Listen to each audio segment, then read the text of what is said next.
Hello বন্ধুরা, আমি জয়। তোমরা অনেকেই আমাকে চেনো, আবার অনেকে আমাকে চেনো না। তো আজকে আমার কাছে এই যে জগন্নাথ, সুভদ্রা আর বলরাম তিনজন আমার কাছে রং হতে এসেছিল।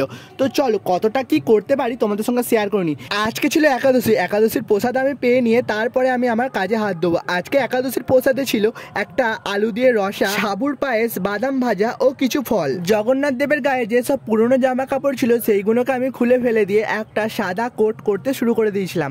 আমি এখানে সাদা কোটটা ফেব্রিক ইউজ করেছি। তোমরা পাইমার কোড ইউজ করতেই পারো। আমার কাজটা এটা খুব তাড়াতাড়ি ডেলিভারি হবে, তাই আমি ফেব্রিকটা ব্যবহার করেছি যাতে তাড়াতাড়ি শুকনো হয়ে যায়, কাজটা আমি তাড়াতাড়ি করতে পারি। মোটামুটি 2 কোট দেওয়ার পরে আমি জমিন কালার বা মুখের রংগুন আমি করে নিচ্ছিলাম। তারপরে সাইড দিয়ে লাল বেস কালার করে একটু হাইলাইট করে দিচ্ছিলাম। যেহেতু কালোর ওপর লাল কালারটা ভালো করে ফুটবে না, তাই আমি সাদা কালার দিয়ে একটা কোট করে নিচ্ছিলাম। প্রথমে মাপ করে চোখের মণিগুলোকে করে নিতে হবে, তারপরে সাইড দিয়ে সাদা কালার দিয়ে ভরাট করতে হবে, যেইগুলোতে লাল কালার দেওয়া হবে। এর কাজটাতেও কিন্তু আমি সাদা দিয়ে একটা কোট করে নিয়েছিলাম।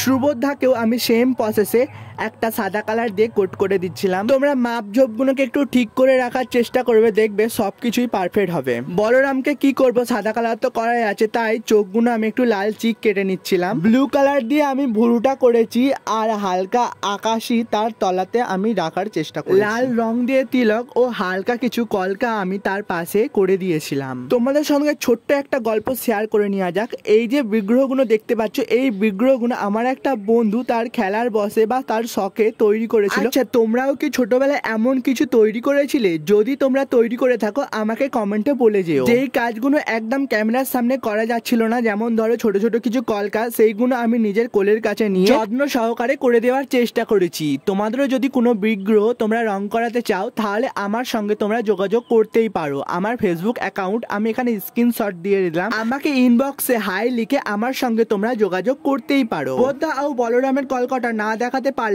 আমি জগন্নাথের কলকাটা দেখানোর চেষ্টা করেছি। তোমরাও যদি কোনো কিছুতে কলকা করতে চাও, তাহলে আমার মতো এভাবে তোমরা কলকা করতেই পারো। প্রথমে ডট ডট দিয়ে তারপরে অয়ের মতো করে টেনে দিতে হবে। তো প্রথমটা একটু খারাপ হবে, আস্তে আস্তে দেখবে খুব সুন্দরই হতে থাকবে। অফ ক্যামেরাতে ভগবানের ড্রেসগুলোকে আমি পরিয়ে নিয়েছিলাম। ভগবানকে ছাতে নিয়ে যে ফাইনালি সিঙ্গারটা তোমাদের সঙ্গে আমি শেয়ার করি, তোমরা কিন্তু কমেন্টও বলে যেও কাকে কিরকম। লাস্ট পর্যন্ত যে যে ভিডিওটা দেখেছো তাদের নামগুলো কিন্তু কমেন্ট বক্সে লিখে দিয়ে যেতে ভুলো না।